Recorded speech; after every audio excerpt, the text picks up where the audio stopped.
भारत के पूर्वोत्तर का इतिहास रहस्य में डूबा हुआ है, काले जादू और आदिवासी योद्धाओं की कहानियों से भरा हुआ है। ये कभी कभी विदेशी और पहुंच से बाहर लगता है, लेकिन आज नहीं। सही मायने में ऑड कंपास फैशन में हम एक ऐसे इतिहास पर प्रकाश डालने जा रहे हैं जो बहुत लंबे समय तक छाया में रहा है। क्षेत्र की सबसे बड़ी शक्ति अहम साम्राज्य से मिले, जो भारतीय इतिहास में सबसे आकर्षक में से एक है। उनकी कहानी प्रवासन, वंशवादी महत्वाकांक्षा और असाधारण खतरे के सामने साहस की एक उल्लेखनीय कहानी है। कई चुनौतियों के बावजूद अहम ने लगभग 600 वर्षों तक पूर्वोत्तर भारत पर प्रभुत्व बनाए रखा, मुगल साम्राज्य को अपमानित किया और एक स्थायी विरासत छोड़ी जो आज तक जीवित है। ये उनकी कहानी है। आज की कहानी मध्यकालीन युग में शुरू होती है, लेकिन भारत में नहीं, अभी तक नहीं। आइए अपना ध्यान पूर्व की ओर केंद्रित करें, यूनान के समृद्ध सीमांत क्षेत्र की ओर, जो जातीय थाई समूह की मूल मातृभूमि है जो बाद में अहम बन गई। यूनान भारत, तिब्बत, दक्षिण पूर्व एशिया और चीन को जोड़ने वाले कई स्थलीय व्यापार मार्गों के चौराहे पर वाणिज्य के लिए एकदम सही स्थान पर था, और इसलिए 13वीं शताब्दी तक यूनान में अहम मूल साम्राज्य, जिसे मुआंग माओ के नाम से जाना जाता था, समृद्ध हो गया था। इससे मदद मिली कि अहम के थाईलैंड और बर्मा दोनों में पूरे क्षेत्र में फैले अन्य समूहों के साथ घनिष्ठ जातीय भाषाई संबंध थे। लेकिन सब कुछ तेजी से बदलने वाला था। 13वीं सदी पूरे एशिया में एक अशांत अवधि थी, मुआंग माओ में भी। मंगोल साम्राज्य की निरंतर आक्रामकता ने व्यापार मार्गों को बाधित कर दिया और राजनीतिक परिदृश्य को अस्थिर कर दिया। मुआंग माओ के युवराज सुकपा से मिले। 13वीं शताब्दी की इस सारी अराजकता के बीच युवराज को अचानक सिंहासन सौंप दिया गया। देखिए, राजा पुन का कोई पुरुष उत्तराधिकारी नहीं था और इसलिए उन्होंने अपने भतीजे सुकपा को अपना उत्तराधिकारी नामित किया। लेकिन राजा की मृत्यु से कुछ ही साल पहले आखिरकार उसका अपना एक बेटा हुआ। राज्य की चाबियां सुकपा के युवा चचेरे भाई को सौंप दी गई। इस प्रकार उसे उत्तराधिकार की रेखा से हटा दिया गया। इस घटना का विवरण स्पष्ट नहीं है और अटकलें जोरों पर है। हालांकि वो इस फैसले से असहमत थे, लेकिन सुकपा ने वास्तव में अपने चचेरे भाई के सिंहासन पर चढ़ने को चुनौती नहीं दी। शायद यह उनकी दादी की सलाह ही थी जिसने उन्हें संभाला। माना जाता है कि सुकपा की दादी ने कहा था, जैसे कोई भी दो बाघ एक ही जंगल में नहीं रह सकते, वैसे ही कोई भी दो राजा एक ही सिंहासन पर नहीं बैठ सकते। और इसलिए सुकपा ने स्वीकार किया कि यदि उसे स्वयं कुछ बनाना है तो उसे एक नए देश में बनाना होगा, एक ऐसी जगह जहां वो अपने भाग्य का पुनर्निर्माण कर सके। नए सिरे से उद्देश्य की भावना से भरकर सुकपा ने एक नए राज्य का बीज बोना चाहा। एक नई शुरुआत। मुआंग माओ में फैले कारवां व्यापारियों के बीच अफवाहें तेजी से फैली। सुकपा को पता चला कि एक समय का प्रमुख साम्राज्य कामरूप पूर्वोत्तर भारत में ब्रह्मपुत्र घाटी पर अपनी पकड़ खो चुका था। सुकपा इस अवसर को गंवाना नहीं चाह सकते थे। ब्रह्मपुत्र घाटी न केवल उपजाऊ और प्राकृतिक रूप से पहाड़ों से संरक्षित थी, बल्कि यह मुआंग माओ की तरह एक जीवंत व्यापार नेटवर्क से भी जुड़ी हुई थी। लेकिन सुकपा को ऐसे निवासियों की जरूरत थी जो उसके दृष्टिकोण को समझते हों। एक कुशल कूटनीतिज्ञ, उन्होंने 5 अहम लॉर्ड्स की निष्ठा हासिल की। ये स्वामी अपने साथ योद्धाओं, पुजारियों, व्यापारियों और निश्चित रूप से किसानों को श्रम करने और भूमि पर काम करने के लिए लाए थे। कुल मिलाकर प्रवासियों की संख्या 9,000 से अधिक थी। साथ में उनके पास लंबी और अनिश्चित यात्रा का समर्थन करने के लिए संसाधन थे। 1215 ही में वे भारत के लिए रवाना हुए। अगले 13 वर्षों में विदेशी क्षेत्र के माध्यम से सुरक्षित मार्ग सुरक्षित करने के लिए कूटनीति का उपयोग करते हुए अहम ने बर्मा और पूर्वोत्तर भारत की ओर मार्च किया। लेकिन कभी कभी उन्हें अपनी उपस्थिति के विरोध का सामना करना पड़ा। उदाहरण के लिए 1227 ई में उन्होंने नान्यान झील पर आदिवासियों को बेरहमी से अपने अधीन कर लिया। चाहे सैन्य जीत के माध्यम से या कूटनीति के माध्यम से, अहम ने अपने अधीनस्थ राज्यों की एक श्रृंखला स्थापित की जिन्हें मोंगल्स के नाम से जाना जाता है। सुकपा अपने कुछ वफादार अनुयायियों को विशिष्ट रणनीतिक लक्ष्यों को पूरा करते समय पीछे रहने और नेतृत्व करने के लिए नियुक्त करेगा। उदाहरण के लिए नान्यान झील पर स्थापित मोंग यूनान वापस जाने वाले मार्ग की रखवाली के लिए था। बहरहाल अहम आगे बढ़ता रहा, तो ये 13 लंबे वर्षों के बाद था कि अहम ने अंततः पटकाई पर्वत को पार किया और ब्रह्मपुत्र घाटी में प्रवेश किया, जो आज भारतीय राज्य असम में स्थित है। राज्य का आधिकारिक तौर पर जन्म हुआ। सुकपा को राहत मिली होगी क्योंकि ब्रह्मपुत्र घाटी वैसी ही थी जैसी उन्होंने कल्पना की थी। बस एक समस्या, ये शक्तिशाली जनजातीय राजनीति का घर था, जिनमें से कुछ लोग प्रवासी अहम को संभावित खतरे के रूप में देखते थे। क्या आपको पूर्वोत्तर भारत में कामरूप सत्ता के पतन के बारे में गर्म अफवाहें याद है? पता चला कि अफवाहें सच थीं। मेरे मित्रों, यह एक नवगठित शक्ति निर्वात की ध्वनि है। ब्रह्मपुत्र घाटी की जनजातियों के बीच प्रतिस्पर्धा भयंकर थी, जिनमें से कई ने पहले कामरूप सामंतों के रूप में काम किया था। सुकपा और उनके सलाहकारों ने एक बार फिर निर्णायक कार्रवाई की। उन्होंने घाटी के दलदली क्षेत्र में धमासाकचारी और हसुत्या आदिवासी राज्यों के बीच अपना दावा पेश किया। उन्होंने विभिन्न आदिवासी समूहों, विशेषकर बाराही और मारन के साथ अच्छे संबंध स्थापित करने की भी मांग की। सुकपा ने बाराही और मारन प्रमुखों की बेटियों से शादी करके और जनसंख्या के मिश्रण को प्रोत्साहित करके इन संबंधों को और मजबूत किया। इन सफल राजनयिक संबंधों की बदौलत उन्होंने इस क्षेत्र में अपनी पकड़ बना ली। अगले 3 दशकों में सुकपा और उनके अनुयायी घाटी के भीतर एक स्थान से दूसरे स्थान पर चले गए, जंगलों और दलदलों को गीले चावल की खेती के संपन्न स्थलों में परिवर्तित कर दिया। उन्होंने अंततः 1253 ईसा पूर्व में राजधानी बसाने तक कई हमोग उपनिवेश स्थापित किए। राज्य की सीमाएं आकार लेने लगी थीं। लेकिन जबकि भूमि पर आबादी कम थी, कई स्थानीय नागा जनजातियां किसी विदेशी शक्ति द्वारा उनकी भूमि पर कब्जा करने के विचार के खिलाफ थीं। अहम और शत्रु नागा के बीच संघर्ष अपरिहार्य था। अहम नागा संघर्ष, दोनों बड़े पैमाने के युद्ध और आदिवासी विद्रोह 2 शताब्दियों से अधिक समय तक जारी रहे। ये लगातार आगे पीछे होता रहा। नागाओं को अधिक संख्या और इलाके की बेहतर जानकारी का लाभ मिला, जबकि अहम को बेहतर सैन्य तकनीक और रणनीति का लाभ मिला। इन शुरुआती संघर्षों के दौरान क्षेत्र में सुकपा के गठबंधन विशेष रूप से उपयोगी साबित हुए, क्योंकि इससे उनके लोगों को महत्वपूर्ण समर्थन और संसाधनों तक पहुंच प्राप्त हुई। लेकिन कुछ खातों के अनुसार ये युद्ध हाथियों का उपयोग था, जिसने अहम को निर्णायक लाभ दिया। अहम हाथियों को पकड़ने और प्रशिक्षित करने में कुशल थे और उन्होंने उनका उपयोग विनाशकारी प्रभाव के लिए किया। नागा आदिवासी युद्ध में हाथियों के बड़े पैमाने पर इस्तेमाल का मुकाबला करने के लिए तैयार नहीं थे। समय के साथ अहम ने नागा जनजातियों के प्रतिरोध को मात दी और उन पर काबू पा लिया। अहम अंततः अपना ध्यान अपनी नवजात अवस्था के विस्तार की ओर स्थानांतरित कर सकता है। जब अहम पूर्वोत्तर भारत में पहुंचे तो वे एक शत्रुतापूर्ण विदेशी भूमि में एक छोटा समूह मात्र थे। अपनी स्थिति को मजबूत करने के लिए उन्होंने अहमाइजेशन नामक एक आत्मसात प्रक्रिया को नियोजित किया। अहमीकरण में राजनीतिक गठबंधनों, अंतर्विवाह और सामाजिक सांस्कृतिक आदान प्रदान के माध्यम से अहम समाज में स्थानीय समूहों का क्रमिक अवशोषण शामिल था। समय के साथ विभिन्न जातीय और जनजातीय समूहों को सफलतापूर्वक एकीकृत किया गया। बरही, मारन और यहां तक कि कई नागा जनजातियां भी अहमीकरण ने काम किया, क्योंकि अहम बनने से कई फायदे मिले। विजित रईसों को उच्च रैंकिंग वाले पद दिए गए और स्थानीय रिश्तेदारी समूहों को अहम कुलीन घरों के समान शक्ति और सम्मान दिया गया। अहम ने नई तकनीकें भी पेश की, जिससे जीवन की गुणवत्ता में उल्लेखनीय सुधार हुआ, जैसे गीले चावल की खेती की तकनीक। ये कृषि तकनीक पूर्वोत्तर भारत में इतनी परिवर्तनकारी थी कि अहम साहित्यिक इतिहास इसे देवताओं का उपहार मानते थे। लेकिन इतिहास में चीजों को बदलने का एक तरीका होता है। 16वीं शताब्दी में अहम ने ब्रह्मपुत्र नदी के किनारे विस्तार किया और 1523 में शूद्य साम्राज्य सहित अन्य क्षेत्रों पर विजय प्राप्त की। इससे लाखों संस्कृतनिष्ठ हिंदू अहम शासन के अधीन आ गए। अहम अब अपने ही राज्य में इतनी अधिक संख्या में थे कि दक्षिण पूर्व एशियाई मानदंडों अहमाइजेशन को एक तरफा लागू करना अब संभव नहीं था। इसके बजाय एक उल्टी प्रक्रिया शुरू हो गई। अहम अंततः भारतीयकृत हो रहे थे। अहम धर्म और भाषा पर प्रभाव पर विचार करें। जब वे उपमहाद्वीप में पहुंचे तो अहम लोग प्रलोभ नामक धर्म का पालन करते हुए बड़े पैमाने पर जीववादी थे। वे पूर्वजों की पूजा करते थे और उन वस्तुओं की पूजा करते थे जिन्हें घरेलू आत्माओं के रूप में माना जाता था। और यद्यपि अहम ने प्रलोभ में तांत्रिक बौद्ध तत्वों को एकीकृत किया, लेकिन उनकी मान्यताओं का मूल स्थायी ही रहा। लेकिन 16वीं शताब्दी में जनसांख्यिकीय बदलाव ने चीजों को हिलाकर रख दिया। जल्द ही ये हिंदू धर्म था, न कि प्रलोभ, जो राज्य के धार्मिक परिदृश्य पर हावी हो जाएगा। और 17वीं सदी की शुरुआत में राजा सुसुंगपा के शासनकाल के दौरान हिंदू धर्म को आधिकारिक राज्य धर्म बना दिया गया। ऐसा कहा जा रहा है कि प्रलोभ के तत्व हिंदू धर्म अपनाने से बचे रहे और उन्हें अनुकूलित किया गया।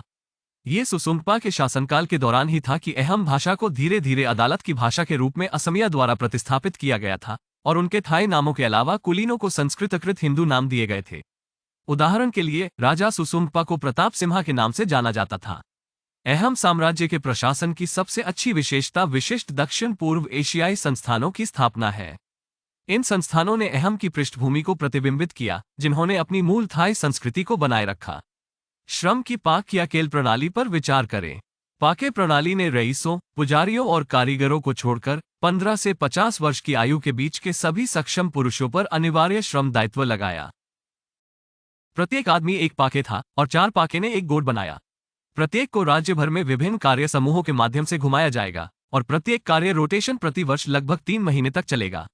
जबकि एक पैक रोटेशन पर था, उनके गोट के अन्य 3 सदस्य उनकी अनुपस्थिति में उनकी भूमि की देखभाल करते थे।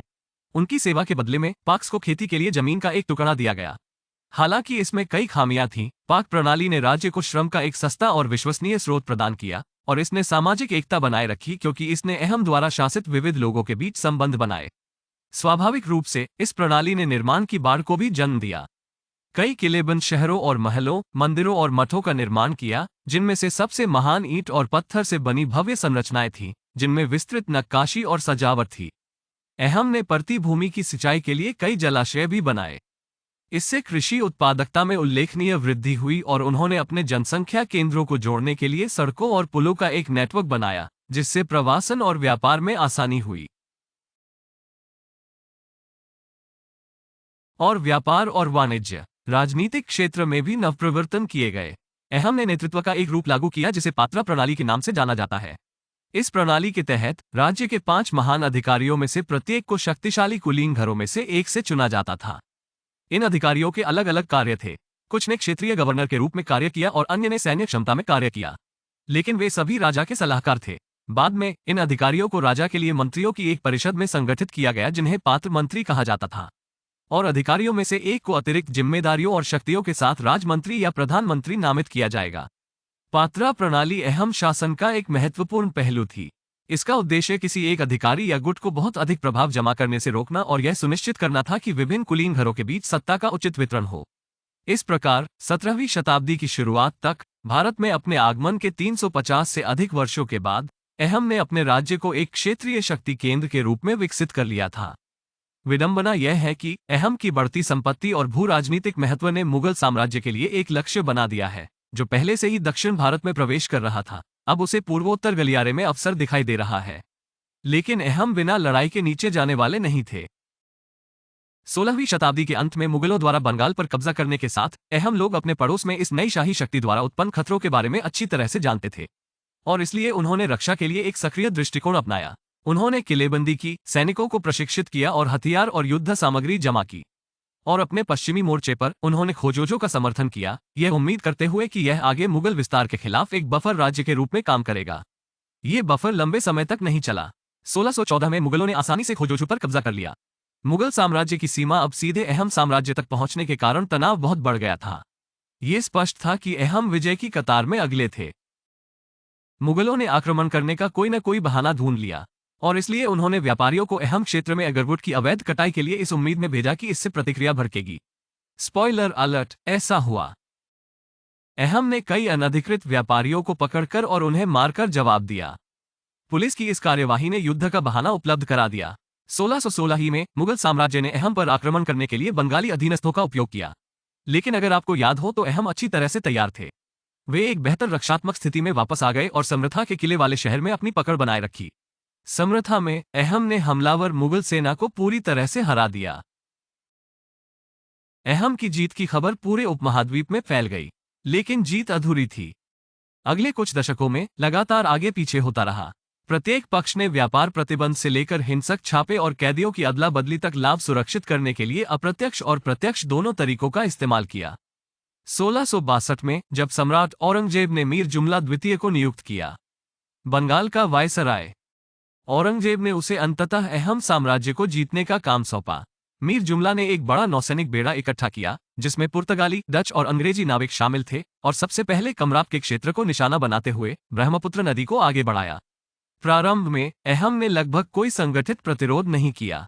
यह एक अप्रत्याशित रूप से कमजोर रक्षा थी, और इसलिए मुगलों ने एक के बाद एक किले पर कब्जा कर लिया। उसकी जीत से उत्साहित होकर मीर जुमला अहम की राजधानी गारगांग में घुस गया, जिससे अहम राजा को पहाड़ियों में भागने के लिए मजबूर होना पड़ा। इस अधिग्रहण ने मुगल आक्रमणकारियों को उपकरणों और लूट से बहुत समृद्ध किया, लेकिन मुगलों के लिए मुसीबत खड़ी हो रही थी। देखिए, मानसून का मौसम तेजी से नजदीक आ रहा था, और जल्द ही मूसलाधार बारिश के कारण ब्रह्मपुत्र नदी नौगम्य नहीं रह जाएगी। मीर जुमला ने अचानक खुद को बेहद कमजोर स्थिति में पाया। वो अब ढाका में अपने राहत बलों से अलग थलग था। इसके बाद 6 महीने तक पिटाई हुई। अहम ने मुगल आपूर्ति लाइनों को बाधित कर दिया और दुश्मन की रक्षात्मक स्थिति पर अंतहीन हिट एंड रन हमले शुरू कर दिए। तभी मुगल शिविरों में महामारी फैल गई। इस अवसर का लाभ उठाते हुए अहम ने महत्वपूर्ण क्षेत्र पर पुनः कब्जा कर लिया। फिर भी मुगल सेनाएं मानसून के मौसम में जीवित रहीं। यद्यपि पराजित हुए, फिर भी गरगांग और कुछ प्रमुख क्षेत्रों पर उनका नियंत्रण बना रहा, और सितंबर तक ढाका से ऊपर भेजी गई नई सेनाओं ने उनमें जोश भर दिया। चिंता है कि लड़ाई जारी रहेगी। जयद्वत सिम्हा ने शांति के लिए मुकदमा दायर किया। उसे उसकी राजधानी वापस दे दी गई, लेकिन वो पर्याप्त युद्ध क्षतिपूर्ति के लिए सहमत हो गया और उसने अपनी 2 बेटियों को भी मुगल हरम में शामिल होने के लिए भेज दिया। यह एक नाजुक और अपमानजनक समझौता था। राजा चक्रध्वज सिंह और उनके प्रतिभाशाली सलाहकार और सेनापति को दर्ज करें। लाचित बुरपाकन। चक्रध्वज का स्वभाव उग्र था। शांति अधिक समय तक नहीं टिक सकी क्योंकि उन्होंने मुगलों को शेष युद्ध क्षतिपूर्ति का कोई भी भुगतान करने से इनकार कर दिया। अहम अभिलेखों के अनुसार वो अपने सिंहासन से चिल्लाया, अधीनता के जीवन से मृत्यु बेहतर है। इससे पहले कि मुगल पर्याप्त तैयारी कर पाते, अहम सेनाओं ने कामरूप क्षेत्र और उससे भी अधिक क्षेत्रों को वापस ले लिया और पुरानी मुगल सीमा तक के सभी क्षेत्रों पर पुनः कब्जा कर लिया। औरंगजेब क्रोधित था। उन्होंने पूर्वोत्तर में स्थिति को संभालने के लिए एक राजपूत कमांडर राम सिंह को भेजा। 4 वर्षों तक शांति वार्ता के बीच बीच में संघर्ष चलता रहा, लेकिन मुगलों और उनके राजपूत सेवकों ने उचित समझौता करने से इनकार कर दिया। कार्टूनिस्ट रूप से अहंकारी राम सिंह ने अपने अहम विरोधियों को कम आंका और सोचा कि वह अपने मुगल आकाओं के लिए पूरी तरह से जीत सुनिश्चित कर सकते हैं, और इसलिए उसने शांति वार्ता के बीच में ही हमला कर दिया। इस प्रकार 1671 ई में सरायगेट की लड़ाई शुरू हुई। राम सिंह के नेतृत्व में मुगल सेना के पास बेहतर संख्या और बेहतर तकनीक थी, लेकिन इसमें समस्याएं हैं। हालांकि उन्होंने बड़े पैमाने पर युद्धपोत तैनात किए थे, लेकिन जहाज वास्तव में नदी युद्ध के लिए डिजाइन नहीं किए गए थे, न ही उनके सैनिकों को इसके लिए प्रशिक्षित किया गया था।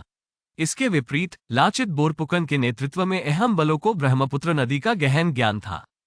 इस प्रकार उन्होंने छोटे, अधिक गतिशील युद्धपोतों को मैदान में उतारा जो नदी की धाराओं को आसानी से नेविगेट कर सकते थे। इन नावों ने अहम बलों को तेजी से आगे बढ़ने और अप्रत्याशित कोनों से मुगल बेड़े पर हमला करने में सक्षम बनाया। और यद्यपि लाचित गंभीर रूप से बीमार थे, फिर भी उन्होंने आगे बढ़कर नेतृत्व किया और युद्ध जीतने के लिए हर संभव प्रयास किया। उन्होंने अपरंपरागत रणनीति अपनाई, यहां तक कि प्रशिक्षित मगरमच्छों को नदी में छोड़ दिया, जिससे मुगलों के बीच दहशत और भ्रम पैदा हो गया। अहम ने दुश्मन के जहाजों को आग लगाने के लिए अग्नि बाणों का भी इस्तेमाल किया, जिससे मुगल अधिकारियों का ध्यान बंट गया और अहम सैनिकों को स्वतंत्र रूप से हमला करने का मौका मिल गया। अहम के लगातार हमलों से घबराकर वे सरायगेट में पूरी तरह से हार गए। इसके बाद के वर्षों में अहम और मुगलों के बीच कई और झड़पें हुई, लेकिन कोई भी उतना महत्वपूर्ण नहीं था जितना कि आकर्षक 1682 में इताखुली की लड़ाई, जहां अहम ने जीत हासिल करने के लिए धोखे और मनोवैज्ञानिक युद्ध का इस्तेमाल किया। देखिए, अहम ने मुगलों के इताखुली के रास्ते में कई नकली किले बनाए। बांस और मिट्टी जैसी सस्ती सामग्री से निर्मित इन किलों को दुर्जेय रक्षात्मक संरचनाओं की तरह दिखने के लिए डिजाइन किया गया था।